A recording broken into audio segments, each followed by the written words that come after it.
तो for example हम momentum से स्टार्ट करते हैं।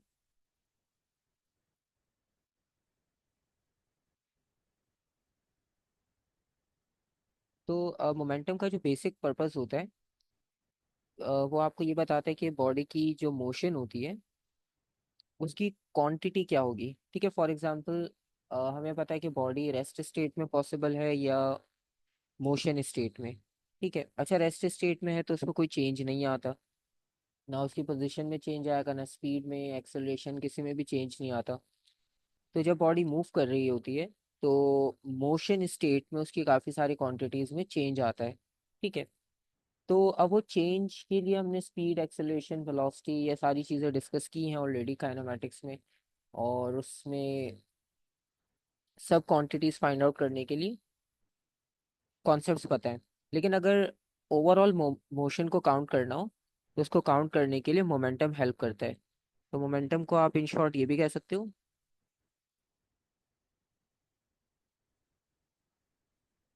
It is the quantity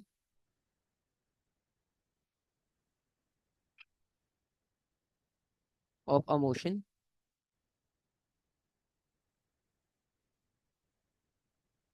in a body. ठीक है, तो मोशन की जो टोटल क्वांटिटी होगी ना, मतलब जो मैग्नीट्यूड फाइंड आउट करना होता है मोशन का, वो आप मोमेंटम की हेल्प से कर सकते हो। लेकिन एग्जाम में जो डेफिनेशन होगी वो हम simple product of mass and velocity लिखेंगे।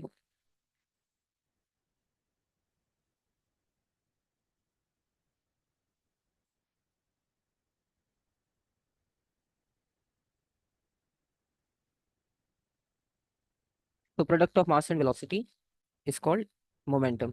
ठीक है, तो डेफिनेशन वही पुरानी है, कुछ भी इसमें डिफरेंट नहीं है। और एसआई यूनिट भी आपको याद होगा,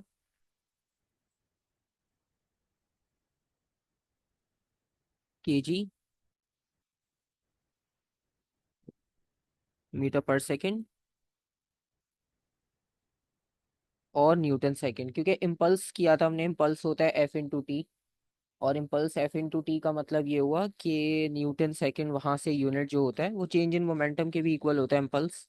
लेकिन इम्पल्स अभी हमारे पास है नहीं, लेकिन उसका यूनिट जो है वो मोमेंटम में दोनों यूज होते थे। ठीक है, तो वो दोनों कॉन्सेप्ट्स और यूनिट के यहाँ पर मेंशन कर दिए। उसके अलावा वेक्टर क्वांटिटी होती है मोमेंटम।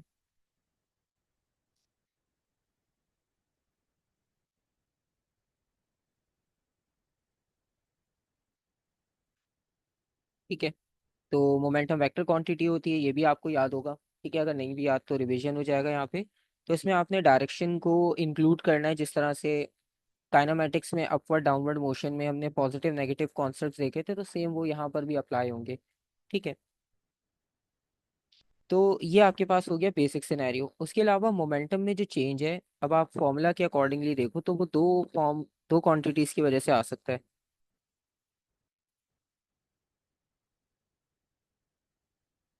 ये पहला फॉर्मूला चैप्टर का, momentum P is equals to M V. अच्छा, इसमें आप देख रहे हो कि दो क्वांटिटीज है, मास एंड वेलोसिटी। तो अगर दोनों क्वांटिटी में से कोई एक भी चेंज होती है तो मोमेंटम चेंज हो जाएगा। ठीक है, अब नॉर्मली क्या होता है, हम कहते हैं कि मास तो कांस्टेंट रहता है, तो उसमें चेंज कैसे आएगा, तो उसका चेंज इस तरह से आएगा, क्योंकि law of conservation of momentum भी अभी हम डिस्कस करेंगे। फॉर एग्जाम्पल अगर आप फ्यूल की एग्जाम्पल लो तो फ्यूल बर्न होकर फिर काइनेटिक या किसी और फॉर्म इलेक्ट्रिकल में कन्वर्ट हो जाता है। तो वहां पर क्या हो रहा है, बेसिकली उसका मास चेंज हो रहा है। ठीक है, कंबशन रिएक्शन में। तो डेफिनेटली जो कार पहले थी जब उसमें फुल आपने फ्यूल रखा था, और उसके बाद जो था, तो फ्यूल की जब क्वांटिटी उसमें से डिक्रीज हो रही है, ठीक है, तो डेफिनेटली मास जो है वो डिक्रीज होता जाएगा। तो इस तरह से जो है वो मास में भी चेंज आ सकता है। तो चेंज इन मोमेंटम का मतलब ये हुआ। इसके अलावा दो तरह से चेंज आ सकते हैं। फर्स्ट वन, मास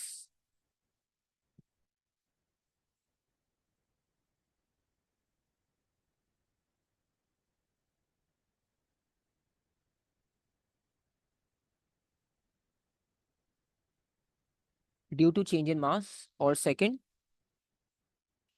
वेलोसिटी। अब क्योंकि वेलोसिटी लिख रहे हैं, स्पीड नहीं लिख रहे, वेलोसिटी वेक्टर क्वांटिटी है।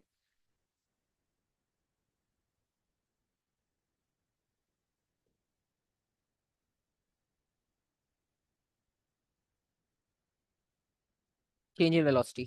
ठीक है, अब क्योंकि वेलोसिटी वेक्टर क्वांटिटी है तो वेलोसिटी की मैग्नीट्यूड की वजह से भी चेंज आ सकता है और डायरेक्शन की वजह से भी। ठीक है, दोनों चीजें।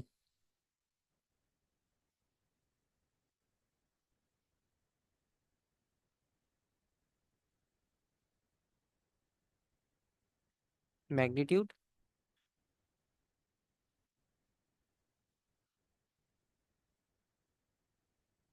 डायरेक्शन। ठीक है, अब ये दोनों चीजों में से कुछ भी अगर चेंज होता है वेलोसिटी में तो मोमेंटम में चेंज आ जाएगा। ठीक है, और इसमें आपको फॉर्मूला भी याद होगा कि चेंज इन मोमेंटम के लिए हम लिखते थे final velocity, final momentum minus initial.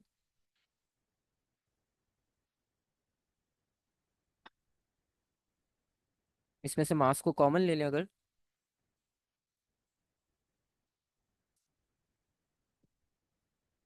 v minus you.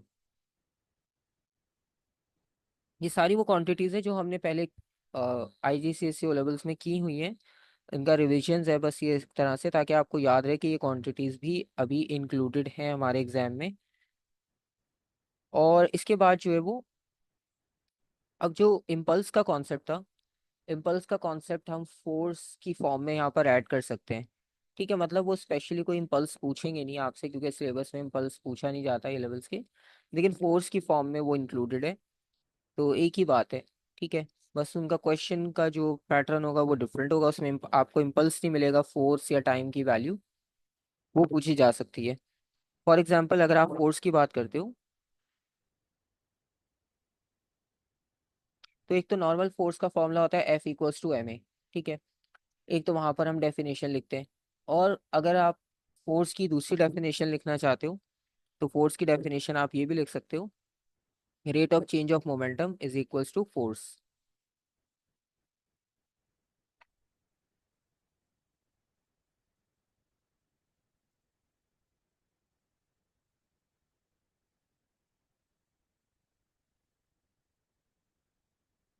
Rate of change of momentum is called force.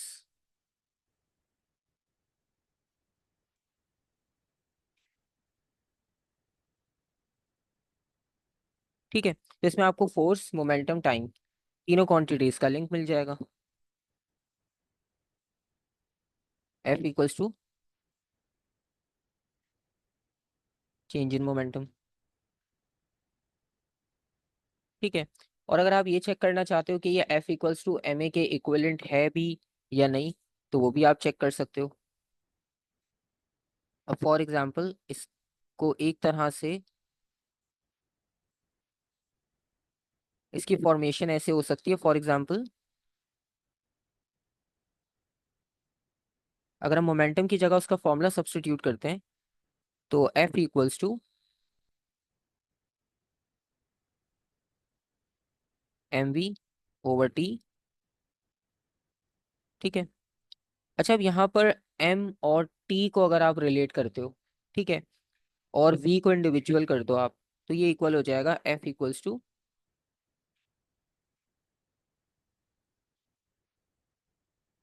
M into we.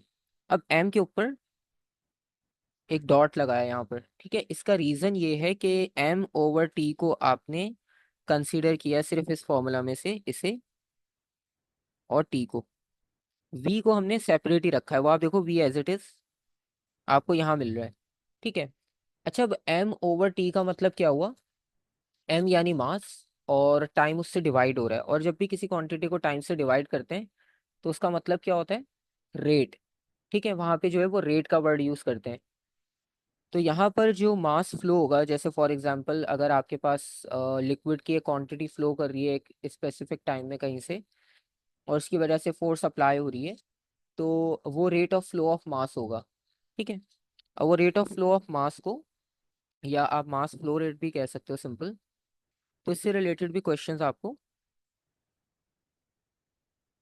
अभी मिल जाएंगे एमसीक्यूज में। ठीक है, वो भी मैं आपको दिखाऊंगा कि कैसे इसका क्वेश्चन जो है वो आपने सॉल्व करना होता है। और इसके अलावा, अच्छा ये जो एम डॉट हमने लिखा है बेसिकली इसका मतलब ये है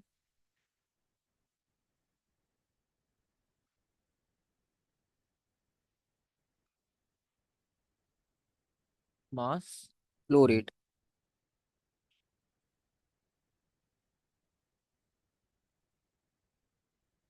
और दूसरे एंड से अगर इसका चेंज देखें तो सेम इसी फॉर्मूला को फिर से यूज करेंगे, और मास इंटू वी जो है इस बार अब फोर्स की जगह पर, मोमेंटम की जगह पर ये आ जाएगा। ठीक है, तो F equals to M V over T. अब आप मास को इंडिविजुअल कर दो और इन दोनों को कंबाइन देखो, v ओवर टी। ठीक है, तो वेलोसिटी ओवर टाइम एक्सेलरेशन के इक्वल होता है, तो फाइनल रिजल्ट आपको F equals to M A मिल जाएगा। सही है। ये आपके पास नॉर्मल न्यूटन सेकंड लॉ है जिसमें नेट फोर्स इक्वल होती है m इंटू ए के। ठीक है, तो ये आपके पास दोनों तरह से इसकी फॉर्मेशंस हो सकती है। और अगर क्वेश्चन की बात की जाए कि इसमें जो क्वेश्चन है फ्लो रेट वाला, ये फ्लो रेट वाला क्वेश्चन जो है वो किस तरह से होगा, मतलब ज़रूरी नहीं है बहुत सारे क्वेश्चन इससे रिलेटेड आते हों, लेकिन क्योंकि ये थोड़ा सा एक डिफरेंट कॉन्सेप्ट है, इससे पहले आपके पास ये नहीं था।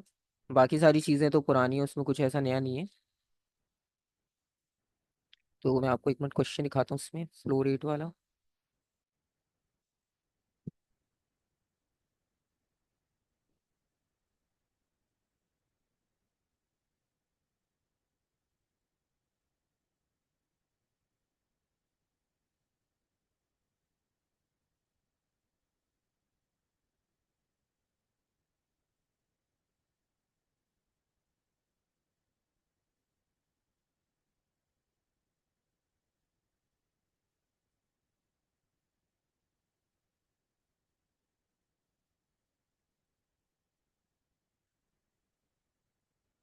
अब ये वाला एक क्वेश्चन है।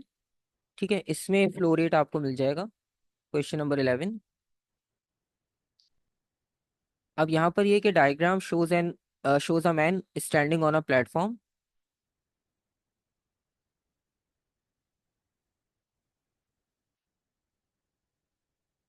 That is attach to a flexible pipe.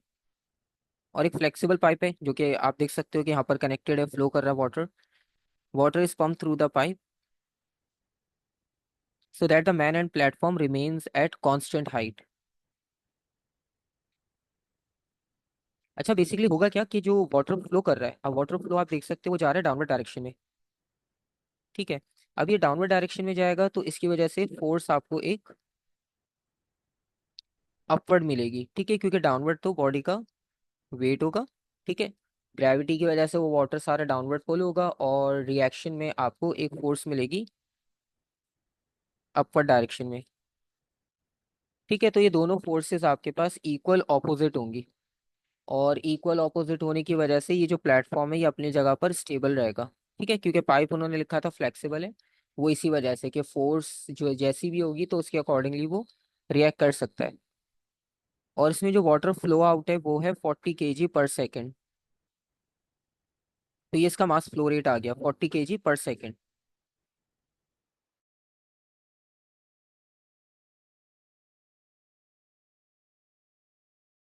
अब इसके बाद देखते हैं क्वेश्चन में फाइंड आउट क्या करना है आपने।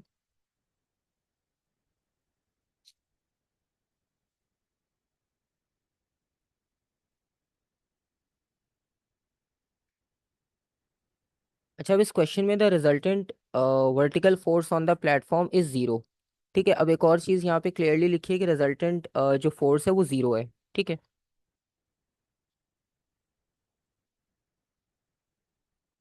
तो इससे आपको और क्लियर हो गया कि अभी मूवमेंट कुछ भी नहीं हो रही है, ये अपनी जगह पर स्टेबल है। The combined mass of the man and platform is 96 kg। Combined mass आ गया, the mass of water that is discharge vertically downward from the platform each second is, तो यहाँ पर उन्होंने लिखा हुआ है ईच सेकंड इज 40 kg। ठीक है, तो हर सेकंड में 40 kg मास वहां से पास हो रहा है। What is the speed of the water leaving the platform. Speed of the water find out करनी है लीविंग द प्लेटफॉर्म। ठीक है, अच्छा, अब इसमें आपको, क्योंकि यहाँ पर हमने डिस्कस कर लिया already concept F equals to M into V. ठीक है, तो आप डायरेक्ट जो है वो इसका फॉर्मूला यूज कर सकते हो। अगर आप चाहो तो पूरा ड्राइव भी करके ला सकते हो स्टार्टिंग से जैसे किया था। ठीक है, लेकिन क्योंकि जब आपको ये चीज़ पता है कि ये इसके इक्वल होती है तो आप उसे डायरेक्ट भी लिख सकते हो। क्योंकि एमसीक्यू से वर्किंग तो आपने शो करनी नहीं होती। तो यहाँ पर हम लिखेंगे एफ इक्वल्स टू, ठीक है, एम के ऊपर डॉट इसलिए लगा रहे हैं ताकि हमें ये क्लियर रहे कि यहाँ पर फ्लो रेट की बात हो रही है बेसिकली, सिर्फ सिंपल मास नहीं है ये। ठीक है।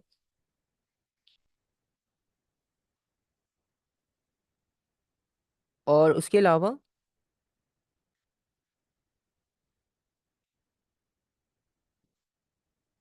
अब इसकी बस फाइनल कैलकुलेशन करेंगे। 96 kg यहाँ पर मास है, और इसका पहले वेट अगर हम देखें, वेट इक्वल्स टू 96 इंटू 9.81, ये इक्वल हो जाएगा 941.76, यानी 942 भी कर सकते हैं राउंड ऑफ।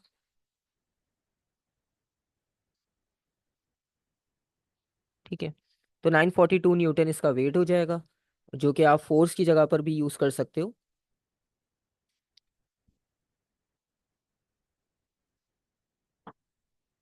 और जो फ्लो रेट की बात करें, जो एम डॉट लिखा हुआ है, एम डॉट का मतलब ये हुआ यहाँ पर जो मास है आपके पास, वो 40 kg फ्लो कर रहा है पर सेकेंड। यहाँ पर लिखा है ईच सेकेंड इज 40 kg, तो इसका मतलब है 40 kg पर सेकेंड। तो ये जो एम डॉट था, एम डॉट का मतलब क्या था, एम ओवर टी। सही है। तो ये है एम ओवर टी के ऊपर। तो एम की जगह पर 40 kg लिखेंगे, क्योंकि ये जो है वो फ्लो रेट की बात हो रही है, दो मासेस हैं क्वेश्चन में, तो इसमें कंफ्यूज नहीं होना है, 40 kg पर सेकेंड है। तो ये फ्लो रेट वाला मास है। ठीक है। और स्पीड ये अननोन होगी।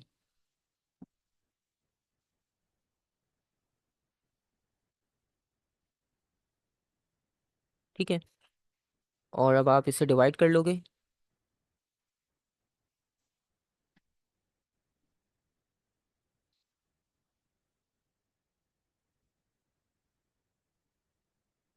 23.5,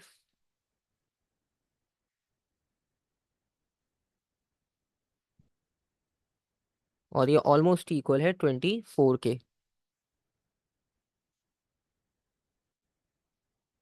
तो ऑप्शन सी इसका आंसर हो जाएगा। ठीक है। क्योंकि अक्सर ये होता है कि इस तरह की जो छोटी छोटी क्वांटिटीज होती हैं वो हम अक्सर इग्नोर कर देते हैं इसमें, प्रैक्टिस करते हुए फिर ड्राइव तो हो जाता है क्वेश्चन, मतलब अगर क्वांटिटीज बेसिक याद होती हैं तो आंसर तो इसका फाइंड आउट कर लेते हैं, लेकिन प्रॉब्लम ये होता है कि उसमें टाइम फिर काफ़ी लग जाता है, क्योंकि हम सारी क्वांटिटीज़ को स्टार्ट से आइडेंटिफाई करते हैं कि कौन सी पॉसिबल है कौन सी नहीं। ठीक है। तो यहाँ तक कोई क्वेश्चन, कोई कंफ्यूजन हो? ठीक है, वैसे तो नहीं होगी, बेसिक ही है अभी, तो इतना कोई डिफरेंस नहीं है यहाँ पर। अच्छा, इसके अलावा law of conservation of momentum आएगा इसमें। ठीक है। और law of conservation of momentum से पहले अगर इन क्वांटिटीज की ग्राफिकल रिप्रेजेंटेशन देखें, जैसे मोमेंटम ओवर टाइम हमने लिखा हुआ है वो फोर्स की इक्वल है, इसी तरह अगर हम टाइम को मल्टीप्लाई कर दें फोर्स की साइड पे तो एफ इंटू टी मोमेंटम के इक्वल हो जाएगा। सही है। तो इस कंडीशन में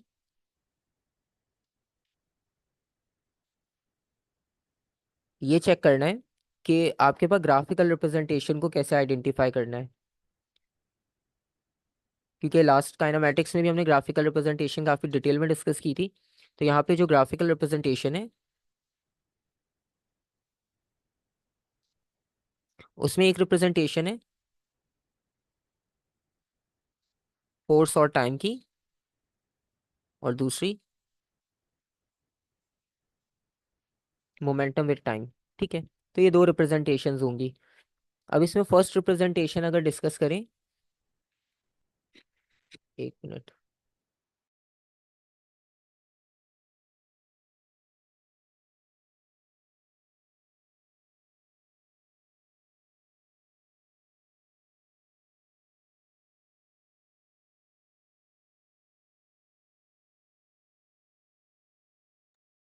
अच्छा, इसमें अब फर्स्ट रिप्रेजेंटेशन में लेट्स सपोज फोर्स और टाइम को अगर हम मार्क करते हैं तो फोर्स को कंसिडर करते हैं वाई एक्सिस पे, और टाइम को एक्स एक्सिस पे।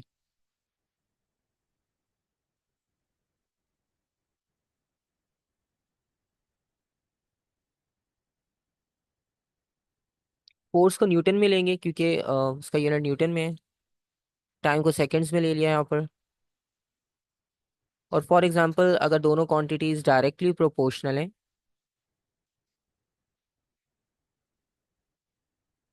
ठीक है, अब इसका ग्रेडियंट और इसका एरिया अंडर द कर्व, ठीक है, दो चीजें हैं।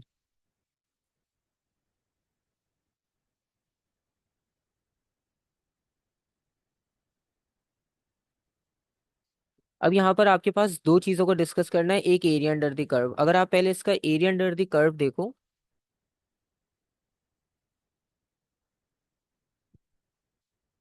लेट्स सपोज अभी एक राइट एंगल ट्राइंगल है, ठीक है, और जब हम एरिया कैलकुलेट कर लेंगे तो एरिया आइडेंटिफाई करके देगा आपको चेंज इन मोमेंटम की क्वांटिटी।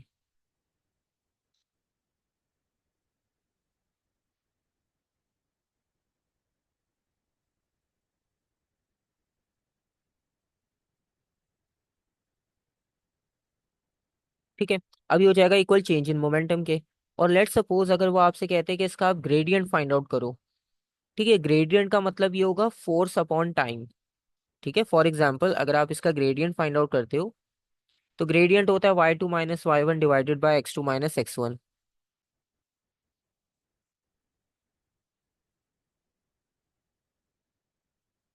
तो फॉर एग्जाम्पल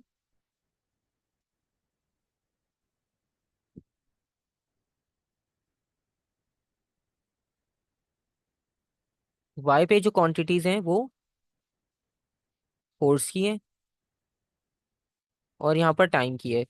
अब आप ये देखो एफ ओवर टी, यहाँ पर कोई ऐसा कॉन्सेप्ट नहीं है जो आपको एफ ओवर टी के इक्वल कोई रिजल्ट दे। ठीक है, तो इसका मतलब ये हुआ कि अगर आपके पास फोर्स और टाइम का ग्राफ गिवन होगा और फोर्स और टाइम का ग्रेडियंट फाइंड आउट करते हो अगर आप उस ग्राफ का, तो उस ग्रेडियंट से आपको कोई भी क्वांटिटी नहीं मिलेगी। ठीक है, तो अगर कहीं क्वेश्चन आता है तो उसमें अगर आप ग्रेडियंट फाइंड आउट करके कहीं ये चीज़ आइडेंटिफाई कर रहे हो कि शायद मोमेंटम के इक्वल होगा, तो वो मोमेंटम नहीं होगा, क्योंकि मोमेंटम के लिए एफ इंटू टी होना चाहिए। ठीक है, ये जो इक्वेशन हमने लिखी है फोर्स की, इसमें अगर टी यहाँ पर मल्टीप्लाई हो जाए तो वो इक्वल होगा मोमेंटम के। तो मोमेंटम फोर्स इंटू टाइम के इक्वल होगा बेसिकली। ठीक है, तो ये चीज़ याद रखनी है क्योंकि अक्सर ये होता है कि एमसीक्यूज में ऑप्शन गिवन होते हैं, फिर हमें दोनों ही ऑप्शन सही लग रहे होते हैं, ग्रेडियंट भी और एरिया अंडर द कर्व भी, तो उसमें बस आपने याद रखना है कि एफ ओवर टी कोई क्वांटिटी बनती ही नहीं है ग्रेडियंट में। तो इसका मतलब ये हुआ कि ये जो रिजल्ट है ये यूजलेस है,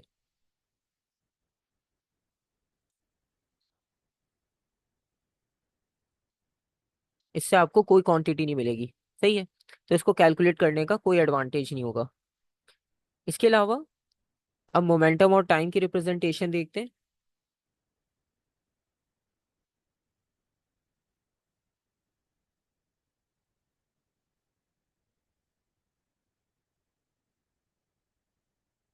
अब मोमेंटम और टाइम की क्वांटिटीज अगर देखें,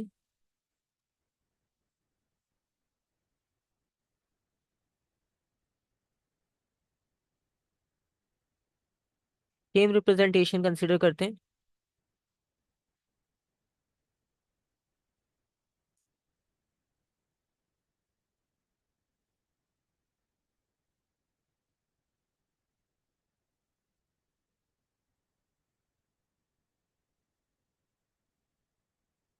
ठीक है, अब यहाँ पर जो एरिया अंडर द कर्व होगा, अब सिनेरियो डिफरेंट हो जाएगा। अब आप यहाँ पर अगर एरिया फाइंड आउट करोगे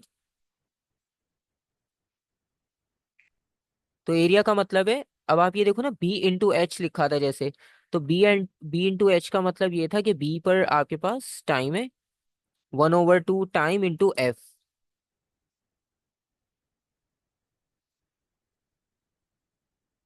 तो एफ इंटू टी मोमेंटम होता है।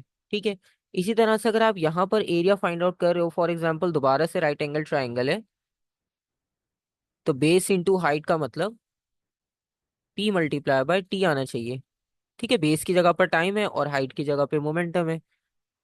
तो इससे ये पता चलेगा आपको कि P इंटू टी, अब P इंटू टी अगेन कोई क्वांटिटी थी नहीं, F इंटू टी थी। तो अब इसका area under the curve find out करना यूजलेस हो जाएगा। तो इसमें एरिया अंडर द कर्व अगर कहीं पर लिखा हो कि अगर ये कैलकुलेट करें तो आपको क्या रिजल्ट मिलेगा, तो आप लिखोगे कुछ भी नहीं, यूजलेस। ठीक है, तो इस ऑप्शन को सेलेक्ट नहीं करना आपने। हाँ, अगर इसमें आपसे ग्रेडियंट का पूछ रहा है तो ग्रेडियंट में आपको रिजल्ट मिल जाएगा।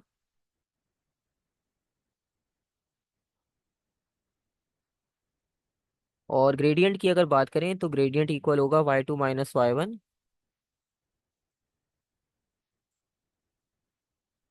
x2 - x1। तो y2 - y1 का मतलब ये हुआ कि मोमेंटम है y एक्सिस पे, तो चेंज इन मोमेंटम, और x पे टाइम, तो rate of change of momentum का मतलब हुआ फोर्स।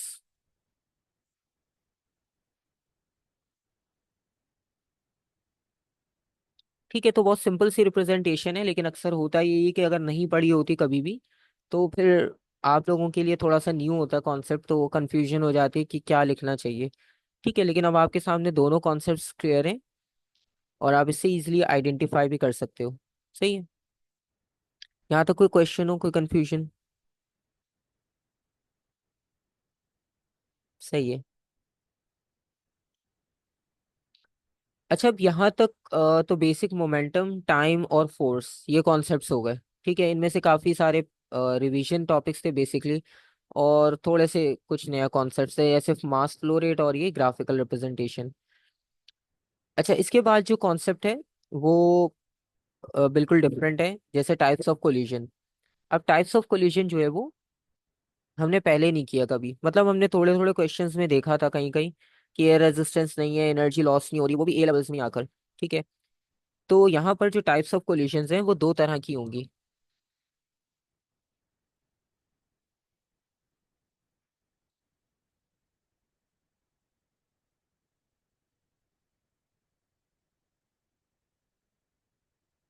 अच्छा, फर्स्ट टाइप है इलास्टिक, और सेकंड कैटेगरी है इन इलास्टिक।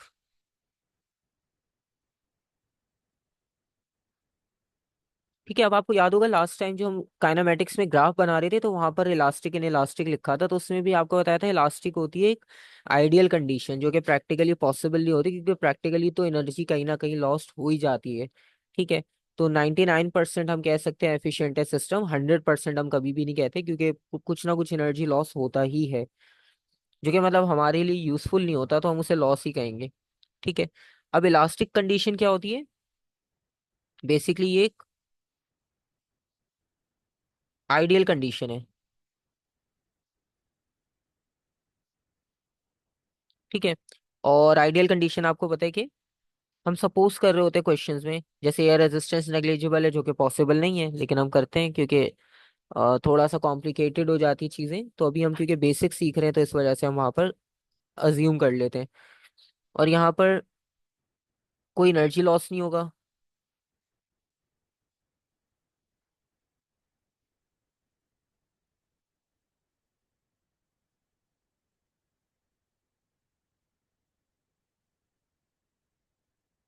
ग्राफिकल रिप्रेजेंटेशंस याद होंगी आपको, हमने कोलिजन्स के बाउंस बनाए थे फर्स्ट सेकंड थर्ड, तो उसमें जहाँ एनर्जी लॉस नहीं था उसमें सबकी हाइट सेम बनाई थी, क्योंकि एनर्जी लॉस नहीं हो रही थी। ठीक है, और ये नॉर्मली हम कंसीडर करते हैं पार्टिकल्स के लिए, जैसे इलेक्ट्रॉन्स हो गए, न्यूट्रॉन्स हो गए, मॉलिक्यूल्स, इनके लिए हम ये कंसीडर करते हैं।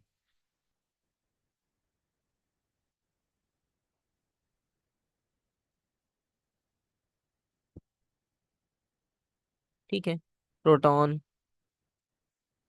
Electron, neutron. ठीक है, इसके साथ अगर आप कंपेयर करोगे इन इलास्टिक, तो इन इलास्टिक में क्या होता है, ये रियल होती है कंडीशन, रियल लाइफ में यूज होती है।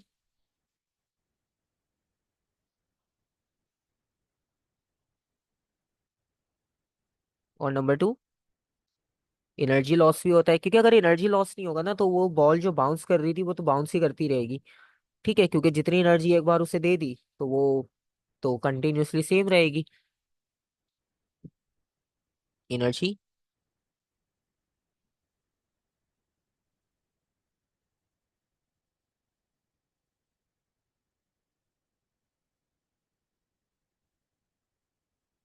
Loss upon collision. और नॉर्मल सी एग्जांपल है, हीट की फॉर्म में लिखते हैं हम। In the form of heat जो है वो लॉस हो जाती है एनर्जी। एग्जांपल में जो नॉर्मल बॉडीज के कोलिजन होते हैं, जैसे हम स्नोकर बॉल की एग्जांपल डिस्कस कर रहे होते हैं, कोई भी दो बॉडीज कोलाइड कर रही हैं, ठीक है, तो उसमें ये हम अप्लाई कर सकते हैं।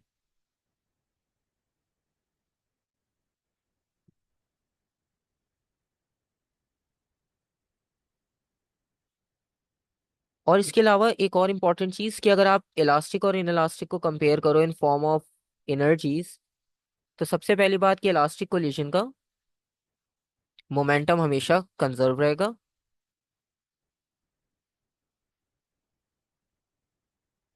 और इन इलास्टिक का भी मोमेंटम कंजर्व रहेगा।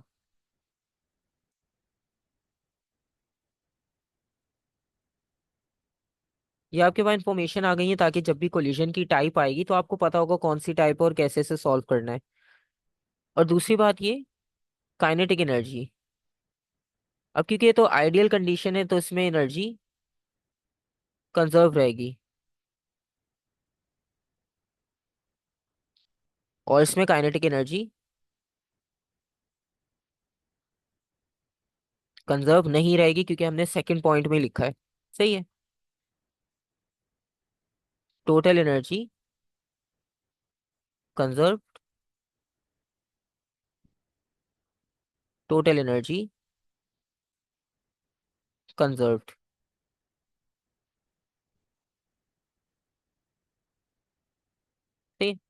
क्योंकि टोटल एनर्जी में तो सारी टाइप की एनर्जीज आ जाएगी, फिर चाहे वो इनपुट आउटपुट के बाद जो है वो लॉस हुई भी हो तो वो भी काउंट की जाएगी, क्योंकि वो भी फॉर्म ऑफ एनर्जी ही है। ठीक है, टोटल का मतलब तो यही है।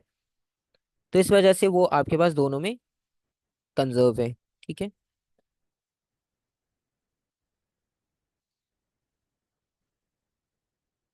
तो यहाँ तक आपके पास हो गए मोमेंटम के कुछ बेसिक कॉन्सेप्ट्स और कोलिशंस की डिटेल। ठीक है। और इसके बाद law of conservation of momentum है, और law of conservation of momentum के साथ law of conservation of kinetic energy भी हम देखेंगे कि उसे कैसे लिख सकते हैं, क्योंकि मोमेंटम का फॉर्मूला होता है एम वी। अगर एम वी स्क्वायर हो जाए और हाफ इंक्लूड कर लिया जाए तो वो काइनेटिक एनर्जी बन जाएगी। तो दोनों के फॉर्मूलाज काफ़ी क्लोज क्लोज होते हैं। तो काइनेटिक एनर्जी की क्वांटिटीज भी हम इसी से कैलकुलेट कर लेंगे, इनिशियल और फाइनल का कॉन्सेप्ट बनाकर। और फिर इसमें ये केस होगा कि अगर दोनों बॉडीज एक दूसरे की ऑपोजिट डायरेक्शन में मूव कर रही हैं, या दोनों की सेम डायरेक्शन है मूवमेंट की, तो उस वक्त स्पीड्स को आपने ऐड करना है, सब्ट्रैक्ट करना है। तो बस इसमें ये कॉन्सेप्ट्स रह गए। ठीक है, फिर इसके बाद ये है कि आप इनकी कैलकुलेशंस कर सकते हो, जो इनके क्वेश्चंस होंगे फिर हम उनको प्रैक्टिस कर सकते हैं। ठीक है।